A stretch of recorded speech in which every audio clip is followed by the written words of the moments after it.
Welcome back to Missouri Mayhem, Mystery and Murder. I'm Megan. And I'm Mindy. Welcome to Season 1, Episode 3. Yeah, we're already on to Episode 3. So we are joining you again for Part 2 of our Gregory May case.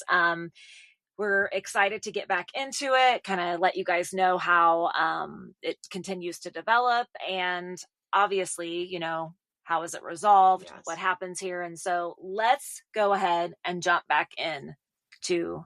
Let's do it. Yeah, to Part 2. Are we ready? I'm ready if you are. Okay, and don't forget, everybody, this is a true crime podcast. So again, some tough stuff to talk about.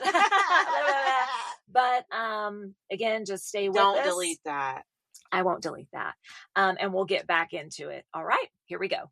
All right. So just a quick recap in Part 1. Remember, we left off with Julie and Doug, the two so-called friends of Gregory May. They had been arrested.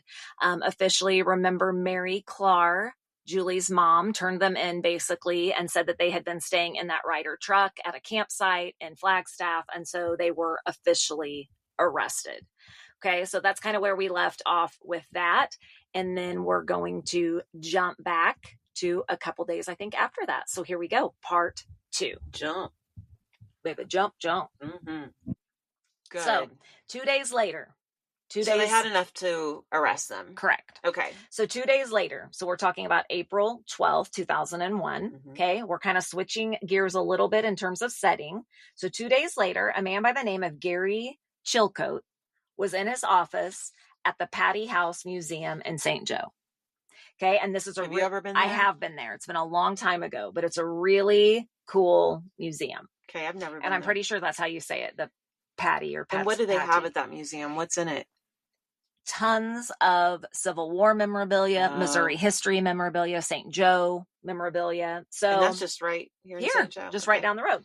So 2 days later, Gary's sitting in his office at this cool museum in St. Joseph. It's about 400 miles southwest of Bellevue, but it's just about an hour from Kearney. Okay. So just down the road from Kearney, where the bucket was found at the truck stop.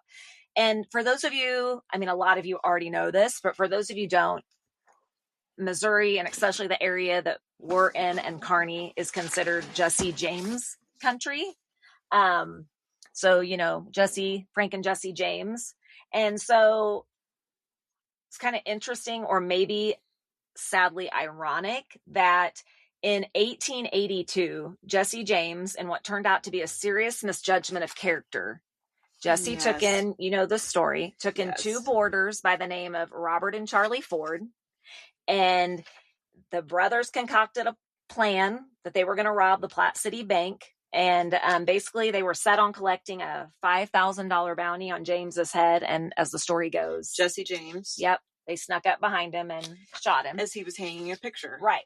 So it's kind of sad because you've got Jesse James country, and you've got two brothers who thought they had friends that totally deceived them. Mm-hmm. And you kind of got that situation with Greg. Yeah, you do. You know, there's a lot of parallels there, which is very, very sad. I say a lot, don't I? Mm-hmm. I say absolutely 100% perfect. I say all like. Yeah, we're trying not to. Okay, so back to Gary. So Gary is in this museum in St. Joe that all these collectibles, again, Jesse James era, and Gary's sitting there, and you know, this museum, Gary founded this museum in 1963, and he is like an unpaid director. Like, he's very passionate about these things. And that day in April, he had a package on his desk that came from a place called Pack and More from Glendale, Arizona. Okay. And he's like, what's this? So here he is. He's like, okay. So inside the envelope was a yellowing letter, and it was written in a really pretty flowing hand script, like old school. Yes. And it was actually even in a wooden frame. Okay. And so it was really special letter. Correct. And Gary recognized the letter right away. Like, he had seen this letter before, and he'd seen it earlier hanging on the wall in the museum he works at in that museum. Yes. Gosh. And he's like, wait a second. And he remembered that the owner of this picture was a collector from Illinois, and he had mounted an exhibition of his historic possessions there. So he had brought in kind of did like a showcase Yeah. at the museum and brought in all his cool things. And he remembers that this specific letter from this guy's collection was written in 1883. And it was a letter from an ex-soldier, an alcoholic newspaper editor, John Newman Edwards. And John, Why did they have to throw that in? I know, don't they? I know. The alcoholic newspaper. Yeah. John Newman Edwards, who actually is credited with creating this whole Robin Hood myth with Jesse James. Like he robs from the rich and gives to the poor. How that happened. Yes. He kind of, the guy that wrote this letter that's sitting in front of Gary right now, he's the one that they supposedly came up with that myth, which is kind of interesting. The letter offered encouragement to Frank James, Jesse's older brother, on the eve of Frank's 1883 trial for murder and robbery.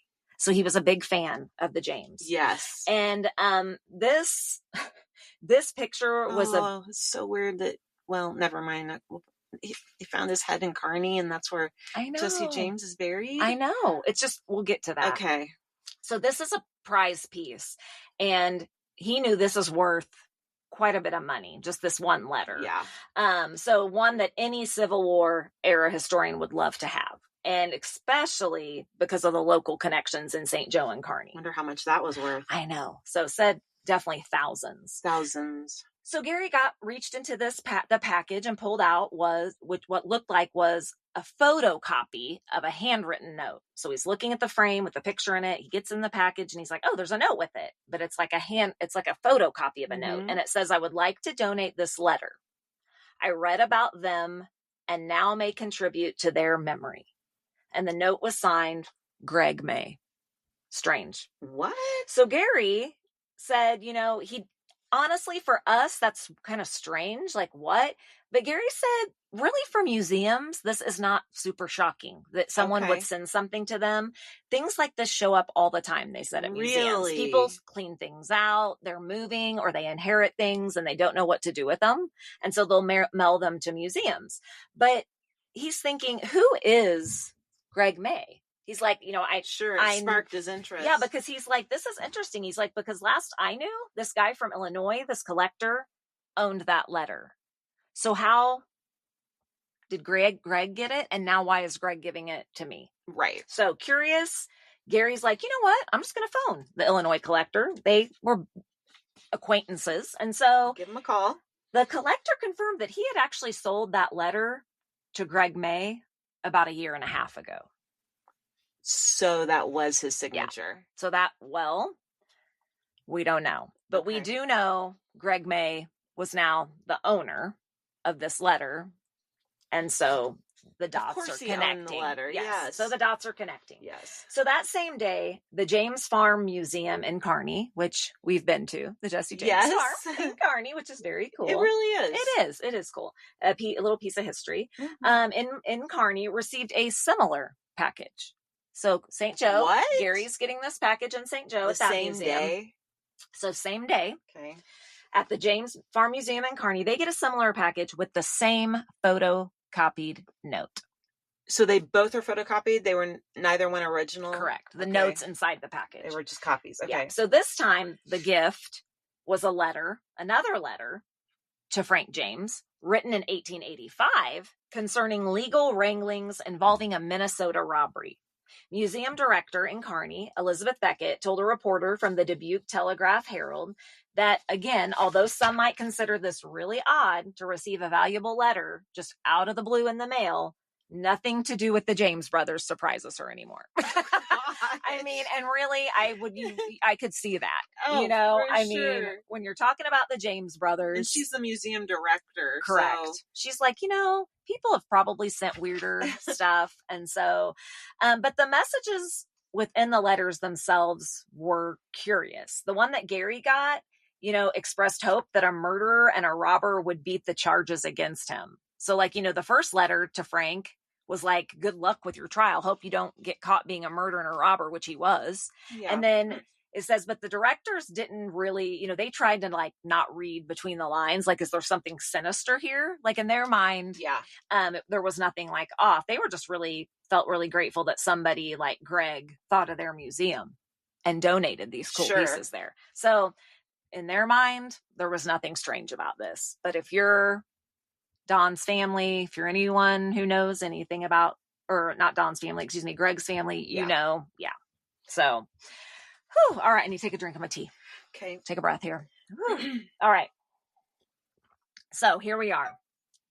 Remember that stain? I was just thinking about that stain as go. I was looking at your lovely clothes in your closet. Let's go back to the stain. Stain, okay. So that stain on the sleeve of Doug's jacket when he was taken into custody. Well, of course, like you said, a crime lab in Des Moines did confirm that that was blood. And they used what's called reverse paternity testing. They took samples from Don and Shannon, his kids, and they were then able to link Greg to them. And they determined with 99% accuracy and certainty that it was Greg May's blood. Okay. So, well, I mean, although you don't want it to be that, you also are like, we are going the right way with this. Sure.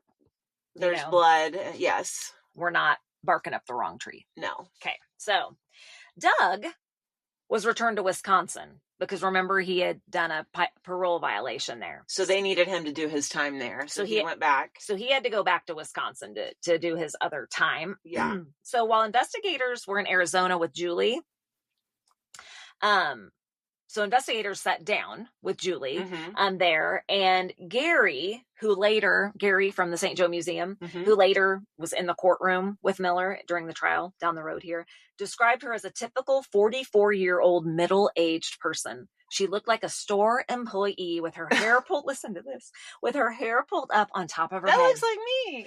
Wait, she looked like, he said, like someone you might, like someone you might meet in a bar. Oh my. In a bar. I'm like, come on. Anyways, although I don't like Julie at all, but okay. I don't either. Anyways.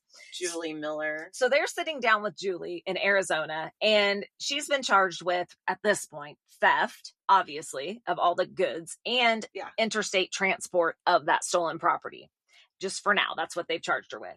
Now, the notion that Gregory has donated these letters and given all his things to Julie and Doug, I mean, investigators are like, bullshit. You know, they don't believe any of that. So they're like, no. So they were pressing her pretty hard. Like, where is Greg? Julie? Yes. Where is Greg? What's going on? I mean, they were pretty sure Greg was probably dead, but and sadly, she did confirm what they'd suspected. Oh, she did. She did. It didn't take long for her to crack. She cracked pretty quickly, said he was dead. She told them that she was in the basement on that January day, and she heard something happening upstairs. She said it was a ruckus. And she went upstairs, and she said May and DeBrune were arguing. Greg and Doug were arguing. She said she ran into the kitchen to find May laying on the floor and Doug saying, I killed him. It was an accident. I hit him too hard and I killed him.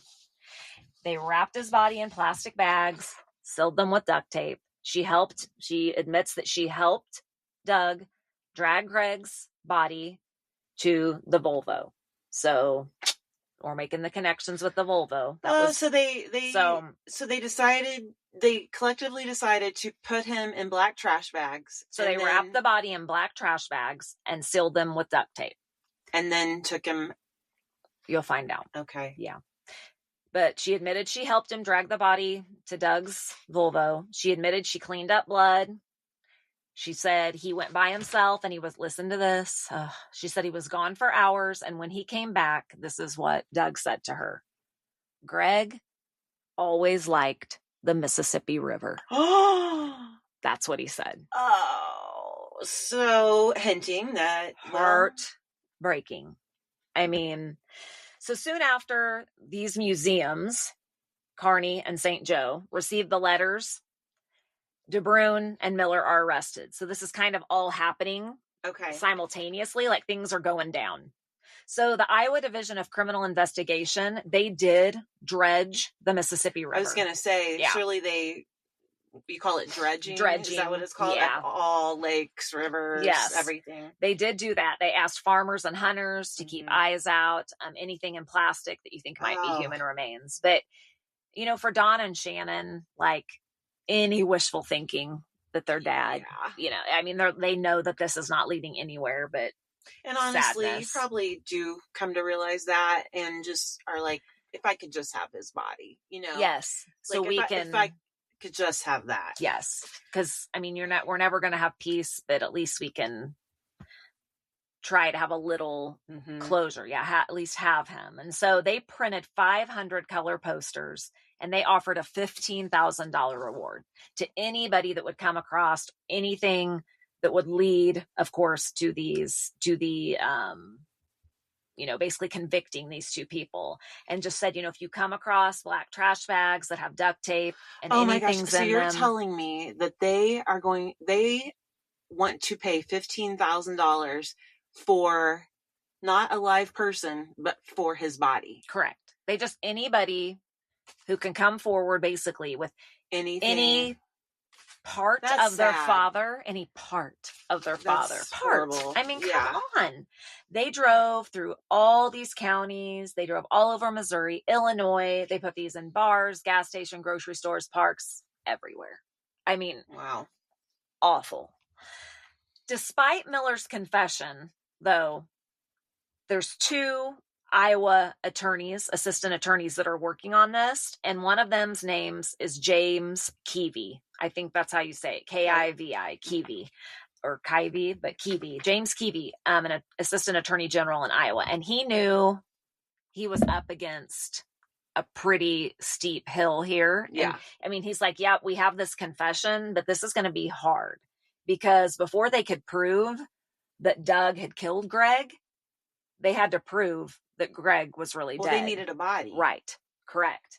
So at this point, again, they know nothing about the bucket and the concrete and the head. Getting ready to so let's remember, at this point, that head has been found in Kearney. Yeah. And at this point, all they know is that person had good teeth.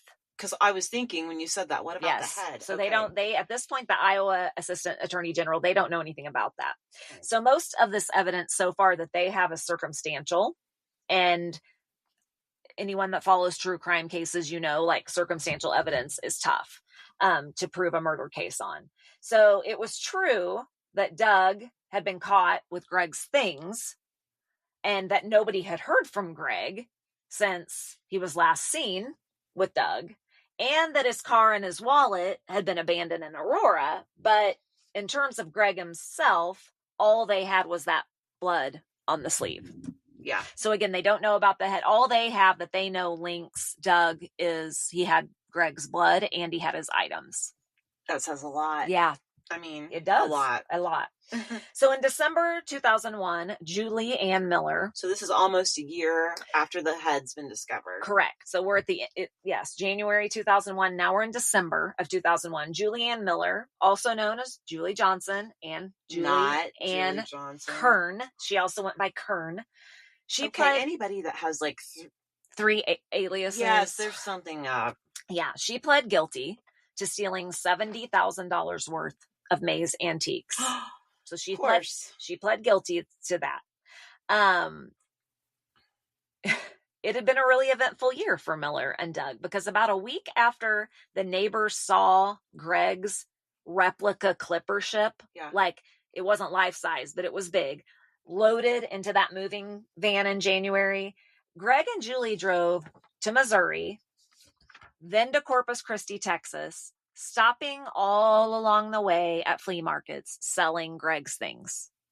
So this is heart-wrenching. So there they are back in January, leaving the house with all his things, and they're taking a road trip, and along the way, making money off of Greg's with things. Absolutely no regards for this man. No, his family, anything. Those people are going to rot in hell. Yeah.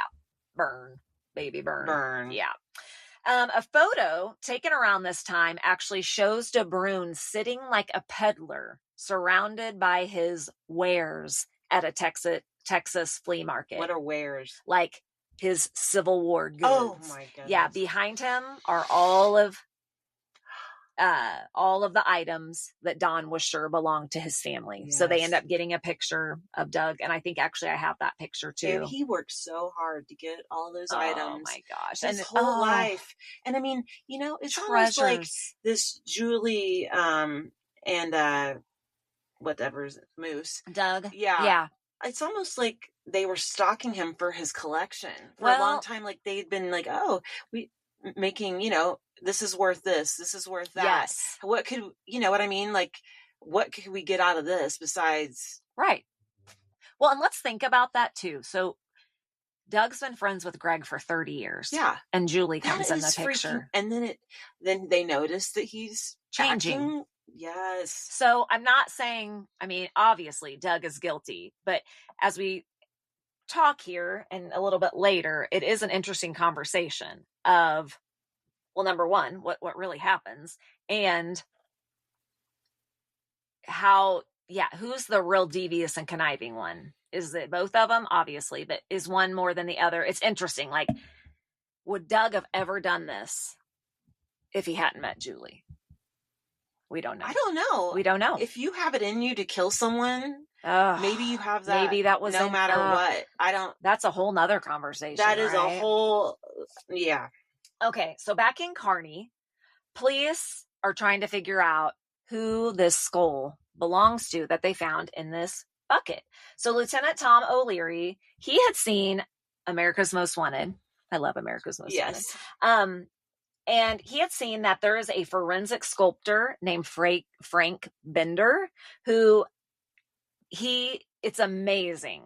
So Frank Bender, he's a forensic sculptor, and basically he takes someone's skull or whatever it might be that he's using to recreate, and listen to this description. Okay. This is so interesting. So Bender, with a pointed goatee, shaved head, and hooded eyebrows, had over 33 years done more than 40 busts for law enforcement, earning a reputation as eccentric but astoundingly effective at giving faces to the unidentified. And this guy, his name is Frank Bender, you said? Uh-huh.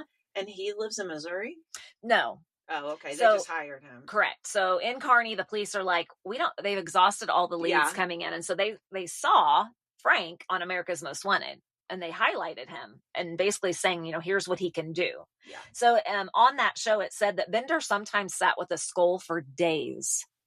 Okay, what? So he would get the actual skull that he is basing the bust on. Yes. Yeah, and he said that according to this interview and on America's Most Wanted, he would sit sometimes with the skull for days as if trying to channel the spirit of its owner.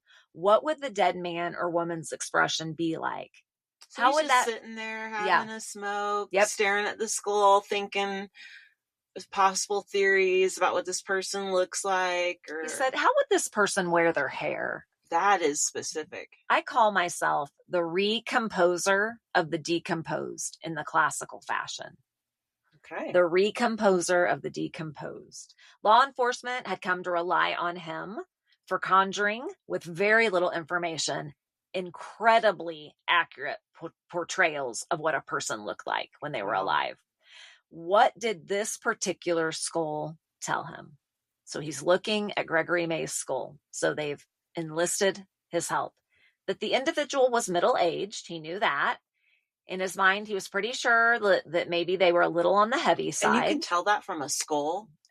That is how much a person weighs? That is what this Frank Bender, he is a forensic sculptor. Isn't this great? Can you imagine this being your job? No. He could tell maybe a little heavy. That's okay. Yes. And balding. How do you know that? I know. Using charts developed by anatomy experts that determine the thickness of tissue at various points over the skull, Bender modeled clay directly on the skull, made a plaster cast, and sanded, filed, and painted the bust. Early in his career, he would use wigs, but ultimately he liked to have more control. Wow. And so he would sculpt the hair himself. No, he would not. Yes, he did. And so, again, if you see... He is a very talented man. And here, let me show you. You want me to show you? What are you showing me? The bust compared to what Gregory really looked like. Yes. So you can kind of let viewers know how amazing. Sure. So this is So that's Greg. That's the Frank Bender. That's the bust he sculpted, and that's Gregory May. Wow, it looks just like him. Yes, especially the nose and the mouth. Oh my goodness. Yeah, just amazing. And we've been talking about him, and he looks like a nice guy. Like this picture of him, I'd never seen a picture of him before, and it's sad. It is very sad, but Wow, he did a really good job. Yeah, and there's a picture in there of recreating his oh, face. I mean, amazing. Wow. Isn't that wild? Yes. There's a picture in there too of him with his two kids back in, you can tell it's like the late 70s, early 80s. And it just reminds me of like when we were kids, like the picture and like what they have on and their hair. And it's like, think so if he were still alive, how old would he be now? Well, he was 55 in 2001. Right. So it's 2025. So 75, 80? Yeah. I want to say, yeah. Yeah. Right. So yeah, just very, very sad. But so this guy worked his magic, created this bus. So yes, he did. Basically that was in, let's go back to that real quick. Time wise. So that was December 2001. And then basically on September 26, 2002. So it took Bender, this takes some time. It's a process. So it took him a little while, but on September. He is very thorough. He doesn't want to just whip something out. He does not. Yeah. So on September 26, 2002. So it's been now almost 2 years since Greg's gone missing. Bender sends the bust of whoever they think the skull in the bucket might belong to. It arrives in Missouri, and Lieutenant O'Leary from Kearney Police Department is blown away. He's like, I sent off a skull, and he said what came back was almost human-like. Oh my goodness. Yes. So the man in the bust had a wide mouth, receding hairline, jolly neck. His nose was straight and somewhat prominent. His eyes deep set under bushy brows. He looked to be a pleasant enough fellow, a man you'd exchange the time with at the post office. And that's exactly what I think of when we're describing him. Same. So the reconstruction of this bust sat on O'Leary's file cabinet so that he could look at it every day. So the reconstruction sat on his file Correct. cabinet. So, at this point, they don't know who this is, but they've put a face to the skull. And so he put it on his filing cabinet so that every morning when he walked in, it was the first thing he looked at. And it was the last thing he saw when he left his office at night. And this gave him renewed hope that they might get the right lead and that something is going to end up identifying who this is for us. Right. Because it was so good. Yes. So well done. So around a year after Bender completed the bust, Police Officer O'Leary posted photos of the bust on a site he came across called the Doe Network. And I don't know, this is a year after he already had the bust. I'm sure he was posting it and doing other things with it within that time frame.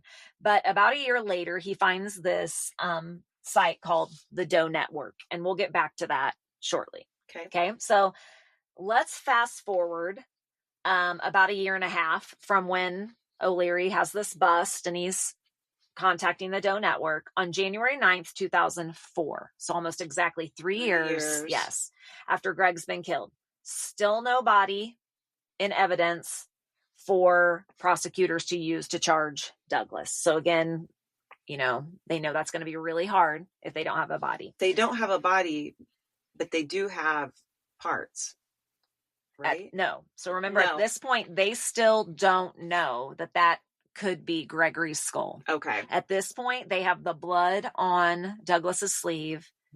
That's it. Jan's testimony, neighbors' testimony, obviously them selling the things. So, but they know, do we wait until we find his body? What if we never find his body? They can only sit in jail for so long. So Doug DeBruyn's trial was set for November 2004. So then, of course, as many trials do, it was continued to January 2005. So now we're looking at 4 years. Why do they do that? I know that the family is being strung along, and I get it. I don't work in the court system, and I don't know. I know they're backlogged, and it's sad, but it just I just can't imagine having to wait all that time. No.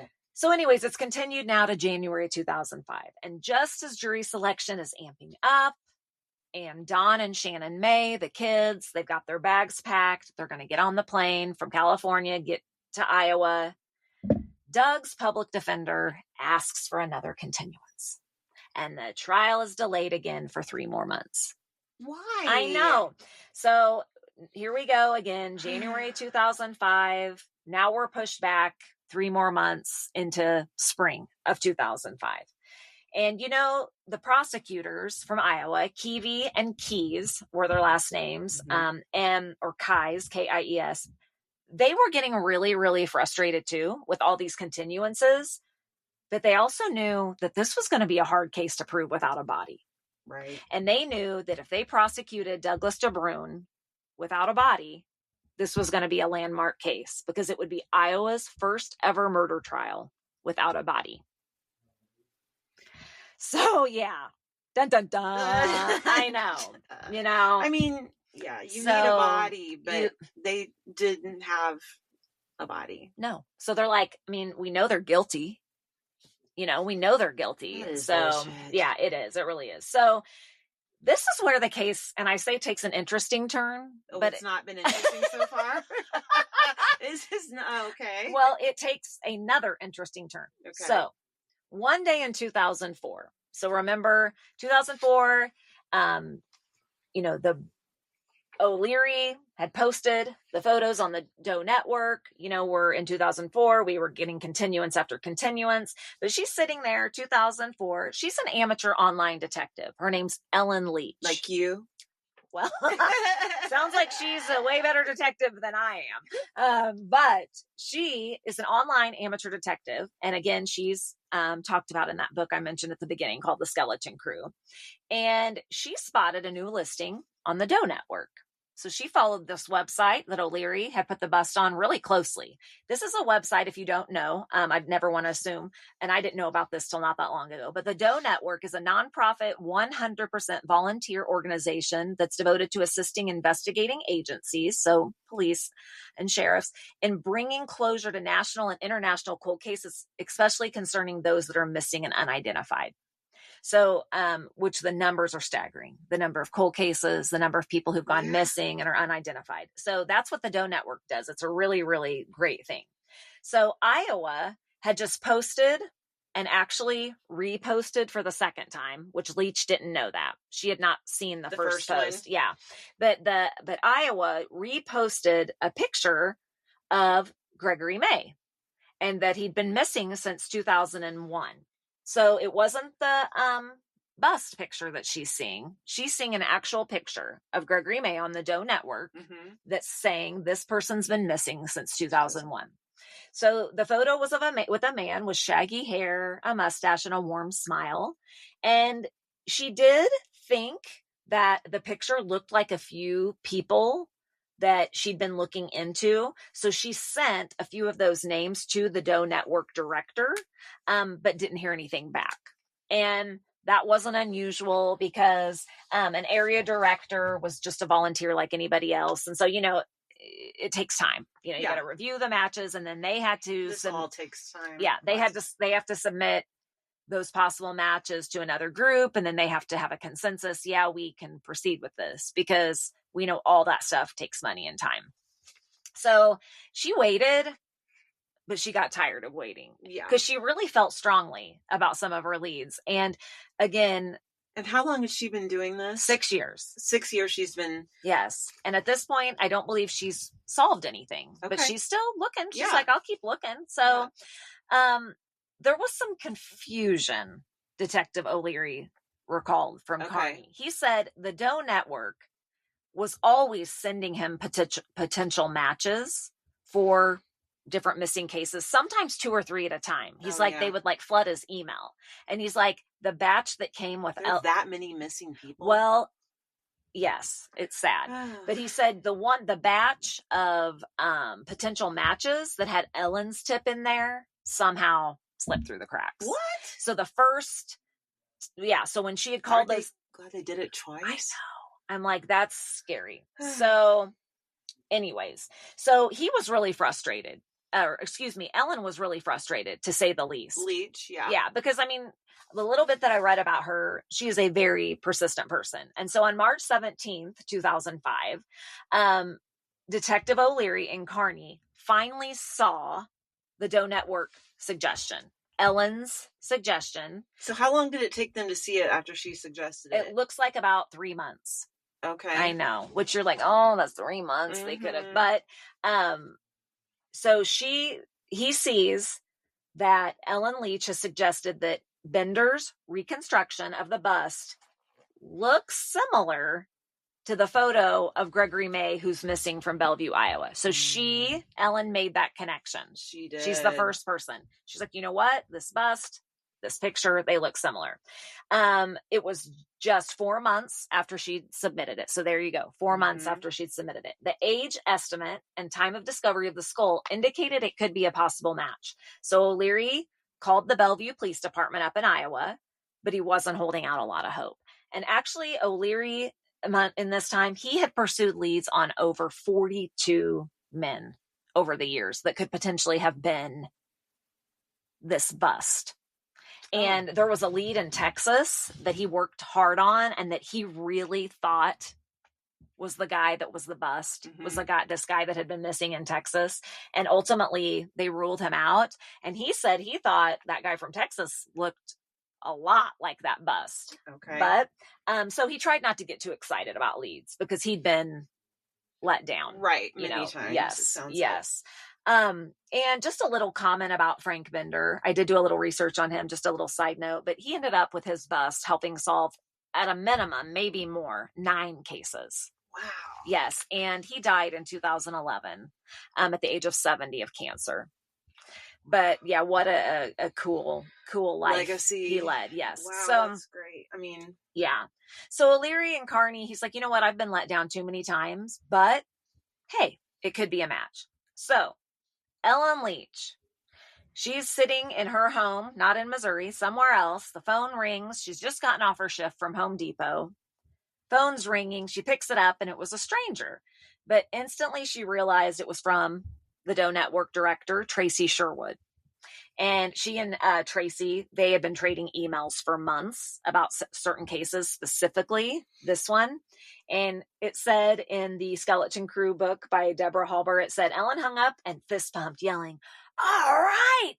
Greg May was her first solved. Oh, I bet she was like so excited. She'd been web sleuthing. That's kind of bittersweet. Well, I mean, definition of bittersweet, yes, right? It is the definition. She'd been web sleuthing for 6 years, and she said after the thousands of possible matches she'd put in over the years to finally get one was such a good feeling. She nailed it. So yeah, I can't imagine. I mean, how rewarding. And you know, even if you've done it for 15 years and you solved one, that would be that your instincts, helpful to everybody. That your instincts were right. Right. You know, I mean, so trust your instincts. So in Iowa, remember, during this exact time, the prosecutors, Keevy and Keys, you know, they're like, oh, we've got 3 months here. We're getting ready to prepare and we have no body, no evidence. They could not believe their luck. Days with the bust. Yes. And the match. And when we say bust, we aren't talking about boobs. We're talking.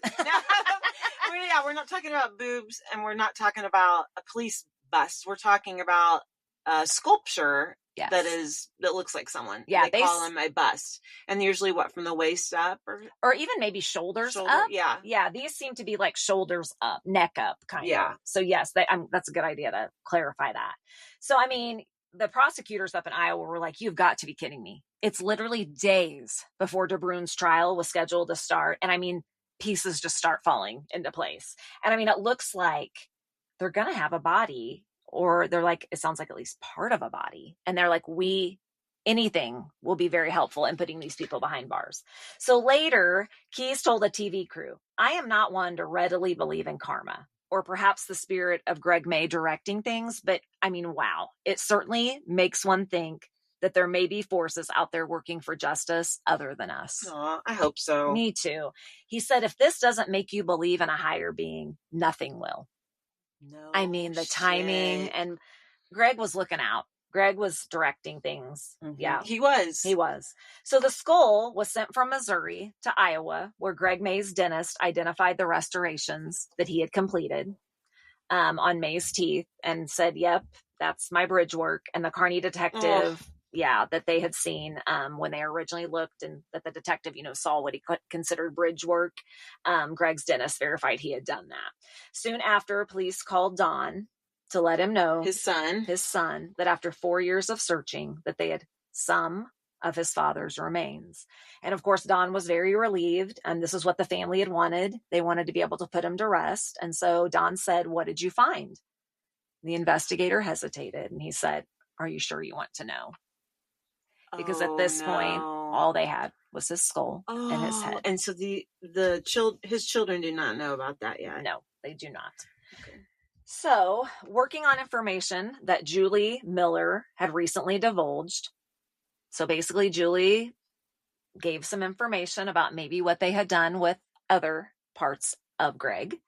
Don and Shannon May, bless their hearts, these two children of Greg, spent a Friday in mid-April perusing along. This is how one Dubuque reporter put it. They were on a morbid treasure hunt along a steep, densely wooded hillside along U.S. Highway 52.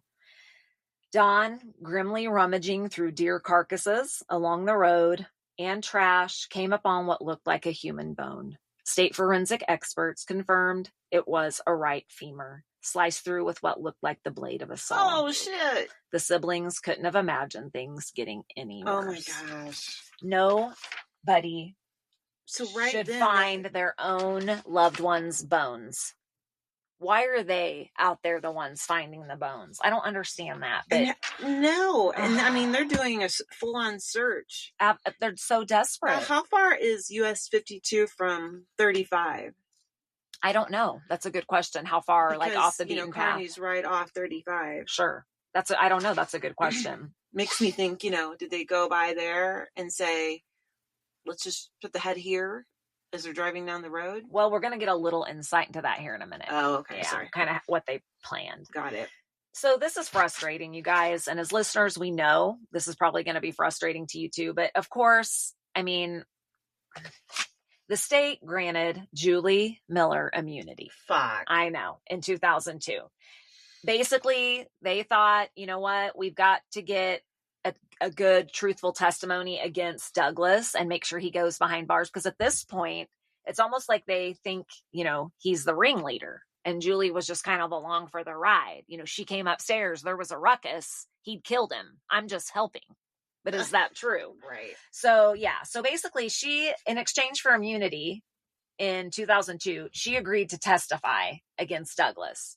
Now, we're fast forwarding. The trial's getting ready to start. So in 2002, she has immunity and she testified. Right before the trial gets ready to start in 2005, the two Iowa prosecutors, Keyes and Keevy, were like, you know what? Let's sit down and talk to Julie one more time. They're like, it really is kind of a routine thing to do right before a trial starts between prosecutors and witnesses. But guess what? What? Julie changed her story. Of course she did. And you guys, the scene she describes is shocking and horrifying. Okay. So just a warning right now. Okay. This is disturbing. All right. This is what she testifies.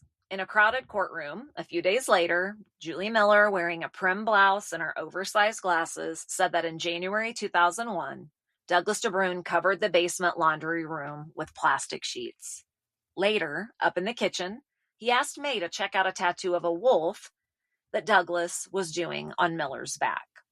So as May sat in the kitchen, bent over Julie, looking at the tattoo, Douglas snuck up behind him, slipped a yellow cord around his neck, and pulled it tight. Oh my God. According to Julie, Duke Moose Doug DeBrune, 6'4", 250 pounds, and Miller, 5'3", 110 pounds, staggered down the stairs with May's 6-foot frame supported between them. This is disturbing. The slamming Jan may have heard from outside that time she went back maybe have been Greg's corpse thudding down the stairs. Okay, why, when she looked in that window, I know, and saw something weird and did all that, why did she not call the police? I mean, seriously, or just went in. That's what I said. Break the window and be like, what's going on? And she could have maybe, I don't want to, we're not putting anything on her. No, my gosh, what she's been through, but always call the police, people. Like, just don't ever try to take things in your own hands. Well, that's what I was saying. Like, part of you would want to be like, I'm coming in no matter what. But what would have happened to Jan? Well, she could be. But if she, yeah. But you're also like, yeah. If she would have called the police, they would have been there in a few minutes. So, I know, you can't imagine. And again, we're never judging. No. So that was what Julie said when she was re-interviewed in 2005, right before the trial. Well, of course, Douglas DeBrune had a little bit different version. Oh, no. And again, definitely hard to hear. In the courtroom, Doug was barely recognizable as the burly ex-con he used to be seen around town with Greg. Now, Douglas was clean shaven, his graying hair combed back neatly, glasses, a suit, very much trying to look like a kindly 50-something businessman. Yeah. As he testified, he said that on January 11, 2001, he was the one in the basement smoking, not Julie. He says, I was the one in the basement. Then he said he heard weird sounds coming from upstairs. He said, then Julie came downstairs mad, slobbering, mumbling, and making no sense, said DeBrune. After climbing the stairs to the kitchen, Doug said he noticed a large kitchen knife and rag and saw May slumped over the table. He had blood on his chest. DeBrune felt his neck for a pulse. He sobbed from the witness stand. Julie had stabbed Greg in the chest as he sat at the kitchen table, DeBrune said. He said that he laid May on the floor, went back downstairs, and vomited.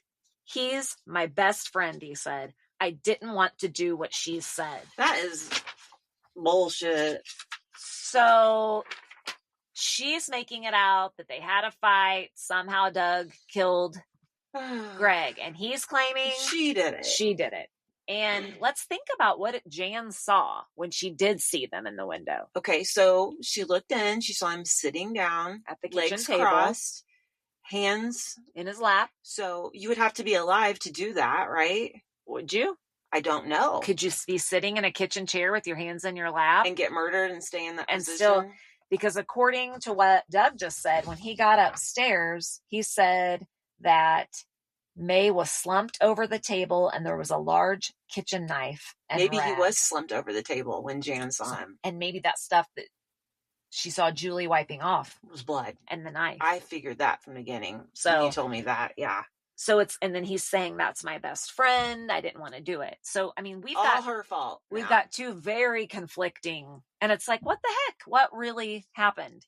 So, all right, attention listeners. This is very graphic. So just got a little section here. It is pretty graphic. Are we ready? Sure. So nevertheless, Julie and Doug both testified this next part, that the next morning they drove together to a Lowe's in Dubuque, Iowa, and bought concrete and an electric chainsaw. When they arrived back... Okay, if you ever get behind someone in Lowe's and they have shady shit like that, like all that kind of stuff. I know. Like maybe a sledgehammer, all those weird things. Plastic, shovels. Lots and lots of duct tape. Because you see this footage of criminals, then, they go back and they're like, oh, here they are at Menards buying all this stuff. And you're like, the footage, and you're like, if somebody, and can you imagine being the person checking that murder out? No, if I worked at Lowe's or Home Depot, I would literally, every person that walks through my line, I'd be like, wonder. What are you using this stuff? What in the hell do you need? Don't mind me for asking. 100 pounds of concrete for. The shit you have in your cart looks a little shady. Yeah. Whatever. Yeah. Okay. So here we go. So, they drove to a Lowe's the next morning, bought concrete and an electric chainsaw. When they arrived back at the house, they went to work. After placing Greg's body on a washing machine, they sawed off his head over a utility sink. Blood flowed down the drain. DeBrune used the chainsaw to dismember the rest of the body.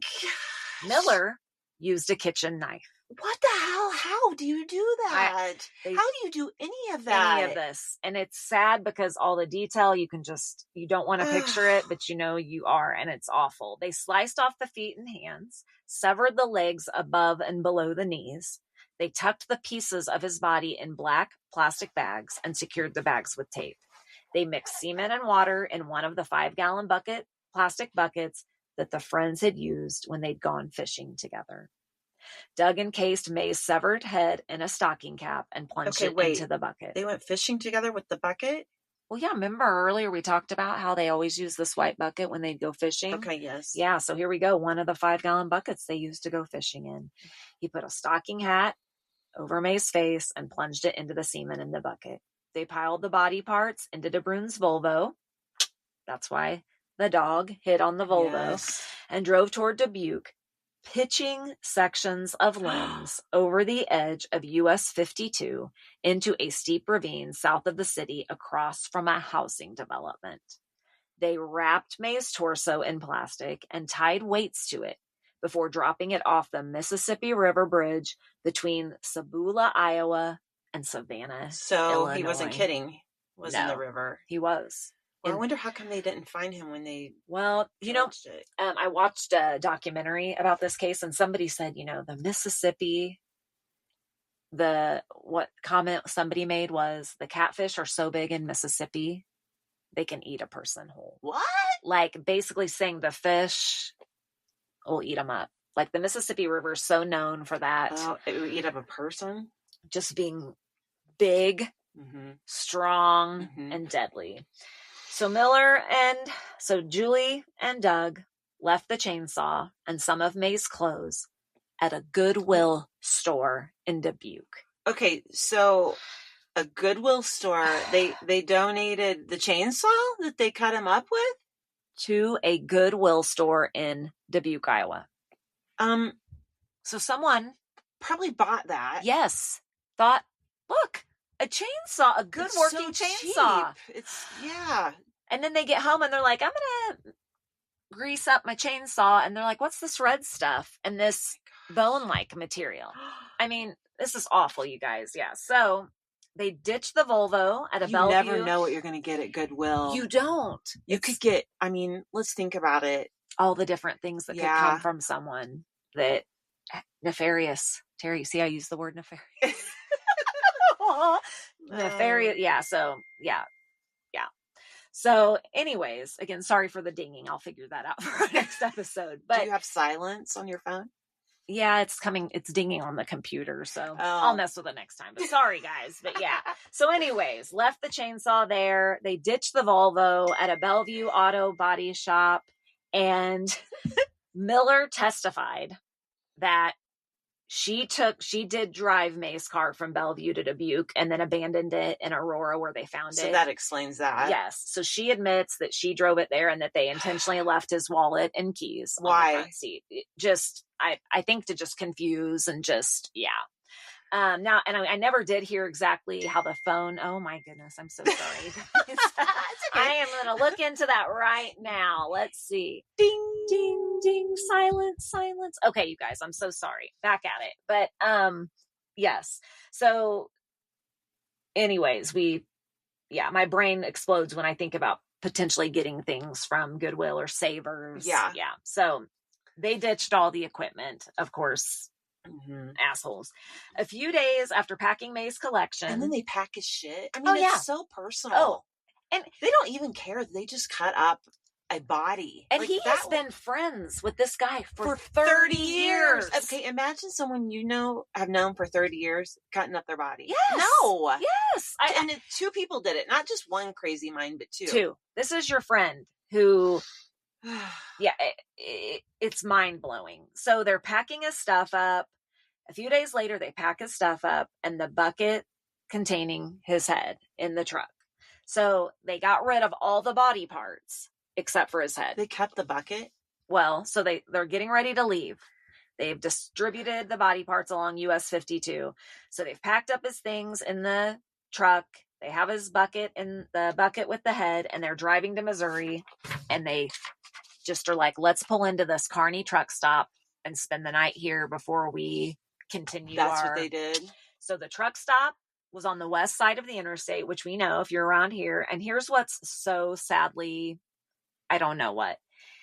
If you know where the Kearney truck stop is, it's set on that west side of the interstate, and there's the highway, and right across there's a set of railroad tracks. So if you know Kearney, If you're looking from where the truck stop used to be, and there is still, and if you're looking off into the east, into the sunset, down that way, there's some railroad tracks, and right off to the right is where Jesse James is buried. In that grave. Mount Olivet Cemetery. Mm-hmm. And, it's very sad. Literally, from where that bucket sat at the Kearney truck stop, you could almost see Jesse James' grave. I mean, it's very, very not poetic, but Gary, the big Jesse James fan, very coincidental. Yes, he's like, come on. And really, if we start to think about it, is this a coincidence? Maybe not. Or was this intentional? Was it a coincidence that they threw the bucket there in Kearney? Or investigators are like, they did find a way station receipt from the Kearney way station. And they think, well, maybe they thought the truck was going to be too heavy, so they ditched the bucket. But I'm like, how heavy could that bucket be? But the moving truck was weighed down with, of course, all of Greg's collection of Civil War stuff. So, some believe that the location was deliberate.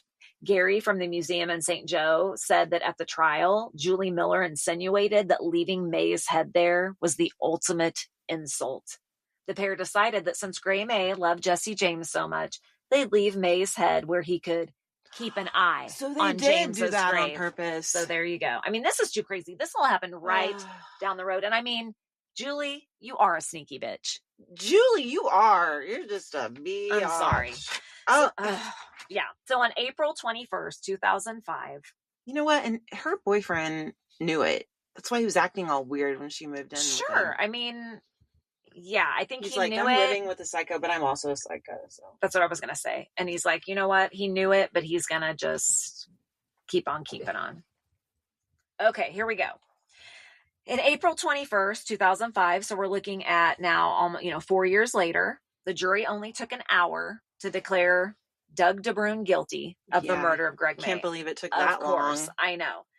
Now, contradictions between what Julie said at Doug's trial and what she had said originally in the stolen property case did lead her to be indicted for perjury. So remember when she first admitted, she broke down pretty quickly, but remember she lied and claimed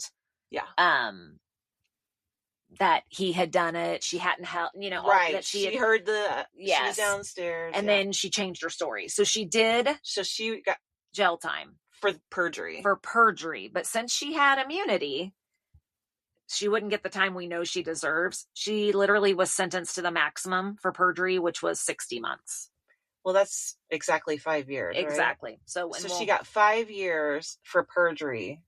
And she actually murdered someone. And we don't know at this point if, she may have been the whole mastermind behind this whole thing, and she's getting off with 5 years. You know what? That would make sense because they've been friends for 30 years. Yes. And then here she comes and she's like, oh, look at your roommate's stuff. This is worth a lot of money. She started looking into it. He's probably pussy whipped and being like, oh, no, you're right. And then, we can make, and one thing led to a freaking another. And they made a really bad choice. Absolutely.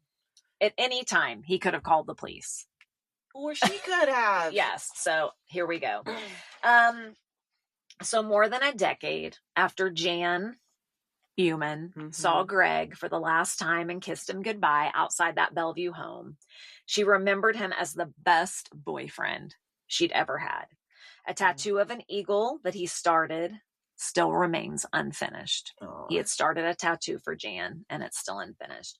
Greg himself, which I thought this was cute, Greg himself never got more than 2 tattoos, the one on each shoulder, because he said he couldn't take the pain. Are you kidding? I know. So he wanted more tattoos probably, but just didn't like that feeling. And I think he loved giving tattoos and he was so talented, but he's like, I can't take the pain. I think that's cute. I can give them, but I can't take it. Yeah. So, here are a few ways that Greg has been remembered, especially in the tattoo community.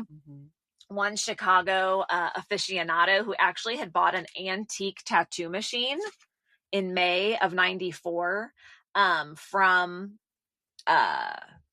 Greg he had bought an antique tattoo machine from him, and he posted, "Greg May ruled." Oh, I that's know, awesome. as part of an online tribute. Yes. And another tattoo buff uploaded, they call them flash designs.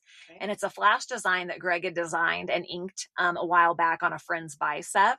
And flash are hand-drawn tattoos. They hand draw them on paper, and it's the things that they like display in the tattoo shop and in binders for you to look at. Oh. They call that flash. Oh, okay. So so people have what they choose from, and like it's their creations. That's called their flash. So artists painstakingly draw and hand paint their flash because, I mean, that's their original designs. Yeah. And they also even use like watercolors and like, I mean, this flash is really important to them. Again, I definitely don't know a lot about that, but if you're a tattoo artist out there, you probably do. Yeah. And according to this article or information from the Skeleton Crew book, it said it can take months of work to paint enough flash to fill an average tattoo shop. I mean, you got to show your work. Yeah. So that's a lot of, And Don, as a kid, can remember that when he was small, his father would paint the flash long into the night. Like he'd be getting tattoos all day at the shop, and then he'd come home and work on his flash so he could show his things. And he just remembers his dad as a really hard worker. I was going to say, he just, I know I've said this like a million times, but he just sounds like a great guy. Yeah. So, yeah. And the tattoo posted on this forum where they were leaving comments was the head of a panther, fangs bared, nostrils and tongue blood red, eyes orange and fierce, black fur slick and shiny. The lines are clean and bold. The head looks vaguely classical, as though May had been influenced by the ancient Greeks. And below the design are the words, "By Greg." Aww. The cursive capital G is finished with a fanciful curly Q, and the E mimics a curvy number 3. It said, out of the deference to his father, a successful businessman who wasn't thrilled with his son's choice of profession, Greg never signed his creations with his last name. So his dad... He did that out of respect for his dad. His dad didn't want him to be a tattoo artist. Bless his heart. So by Greg. So he never used his last name. The finely wrought details of the panther are proof enough of his skill and recognizable as May's work. Very easily and well known. Yes. Douglas DeBrune, thank God, was sentenced to life without parole. He claimed to spend sleepless nights wishing that somebody would shoot him and put him out of his misery, gazing long nights and days at the tattoos on his body that the man he had described as his best and only friend once had meticulously inked on him. So glad. Me too. So he had to sit and stare at that beautiful artwork that his friend did for him. The sparse remains of Greg were buried in a tiny casket in Des Plaines, Illinois. Don May did not buy Julie and Doug's story about dropping the torso off a bridge. He didn't buy it. No. He checked meteorological records. I mean, Don's a smart cookie. Yeah. He checked the weather for the day that they claimed they did that. And Don said there was literally like 8 inches of ice on the Mississippi that day. They would have not just thrown it down onto the ice. It would have just landed on the ice. Because they claimed they put weights on it and sunk it. Here's you want to hear Don's theory? Yeah. Don's theory is that they shot his father, not strangled. So Don is the son, and he thinks they shot Greg. His theory is they shot his dad, not strangled, and that the torso would have provided evidence of the bullet, potentially traceable to Doug and Julie. And Don is pretty sure they're never been found. Yeah. And Don's he's been stated, I don't think we'll ever find it. But what the hell do you do with the torso? Seriously, what did they do with it? And why not just come clean? Like, what'd you do? And when someone's going to find that someday. Yeah, I mean, you're already guilty. So this sucks. Julie Miller completed a 5-year sentence for perjury and was released from federal prison in Pekin, Illinois in 2011. She may have been the mastermind. Same. That's now she's out free and hanging out. Yep. And he's behind bars. I mean, as he should be too, the rest of his life. He's behind bars talking about her like, that bitch. Fucking bitch. Yes. Yeah, sneaky bitch. Yes. Greg was right. Yes. He knew. She was never charged in connection with May's murder, a fact that Don May finds unconscionable. And I do not blame him. He has vowed to find a way to put her behind bars. He's like, this is wrong. Inspired by the case. It is wrong. It is wrong. Now, one, I don't even want to say good thing, but inspired by this case, the Iowa legislature passed a new law not long after this case that makes it a felony to mutilate, disfigure, dismember, hide, or bury a human corpse with the intent to commit a crime. And that should have been a law we know already, but why do we need it? Mutilate, disfigure, dismember, hide, or bury a human corpse. I mean, none of those things. It's sad we need a law. People do that stuff. To tell people you shouldn't do that. Yeah. But it was put in writing and created as a law. So if something like that happened again, then the Julie Millers of the world would go to jail. Yeah. So at least that happened.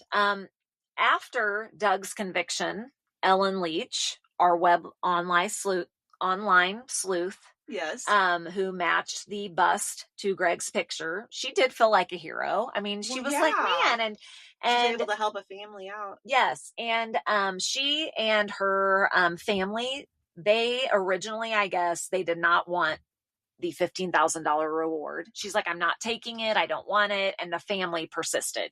Okay. And they were like, no, because actually Ellen's family had gone through Hurricane Katrina. Okay. And their house had been badly damaged and they needed a new roof and they had a lot of things they needed to do. And so they ended up taking the money and using that.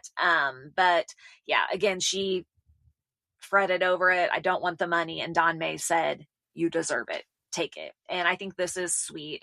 Don still sends Ellen Christmas cards. And Keyes, one of the Iowa attorneys, wrote to her, the efforts of volunteers like you are in the finest tradition of community pursuit of justice. Yes, so that is perfect. Yeah. So, I mean, such a sad story, but it goes to show that, I mean, even the everyday person who thinks they can't help, can help. Absolutely. And you know, and if you're interested in learning more too about amateur sleuths and how they are helping solve cold cases, I would check that book out. It is very interesting. Again, it's called The Skeleton Crew by Deborah Halber, from 2015. But yeah, just really quickly, that Deborah Halber, she's a journalist and author. But one other thing real quick about Ellen Leach before we wrap up the story too, she got interested in becoming a web sleuth because in 95, her cousin's sons went missing, 2 little boys. And so she started helping look for them, and come to find out her cousin's wife, now ex-wife, was Susan Smith. So if you remember the Susan Smith case, she put her 2 little boys in the back of her car and she drove them into a lake and drowned them. And so that was a relation to Ellen Leach. Wow. And that inspired her to become. So that's, again, very interesting story. But that story was inspired by her. Well, the Susan Smith. So Ellen Leach being related to, she was inspired by that whole situation to become a web sleuth and all that. So yeah, but I mean, this case, is just wild. It just makes me very sad. Yeah. This case, it says a lot about greed. I know. I mean, really, just greed. I mean, think about it. He was killed over antiques. For real. Yes. No, they really over collecting. Yes. He was killed over objects. Just a few $1,000. I mean, I know, that is a lot of money, but come on and here's the thing is too, like, I'm sure Greg trusted Doug with his life. If they'd been friends for 30 years, I mean, how quickly someone can turn from your friend to killing you. Wonder, was he ever his friend? Exactly. For 30 years? And yes. And then here he was just trying to be a good person and a friend, and it sadly cost him his life. Yeah. So I don't know. Yeah. So that was the disturbing case of Gregory May, the Bellevue antique dealer and tattoo artist whose life was stolen by the very people he lived with. And if you found this episode chilling, make sure you're subscribed to Missouri Mayhem, Mystery and Murder. Leave us a review, share with your fellow true crime mates, and let us know what case you want us to tackle next. Yeah, so before we go today, I think we're just going to say a little prayer for Gregory May and his family. And if you don't believe in God or prayer, you can pause now or not listen, or if you want to keep listening. And, we are all about whatever higher power you believe in. That's up to you as long as it's for good. Yeah. And so, but we think it's right to close today with a little prayer for his family. So here we go. Dear Heavenly Father, Lord, we just want to come to you today and lift up the friends and family of Gregory May. We have learned so much about him today. He was a great man and did great things and had a generous heart. He loved the people that were closest to him.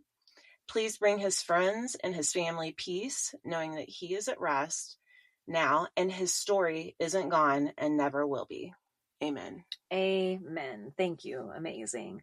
Again, guys, thank you so much for being with us today. We appreciate it. Yes, we do. And, from Missouri to the Midwest, we're going to keep bringing you stories of mystery and mayhem. So until next time, stay curious, stay safe, and thank you for listening. Missouri, you bring the mystery. And we'll bring the mayhem. Peace out. Peace out.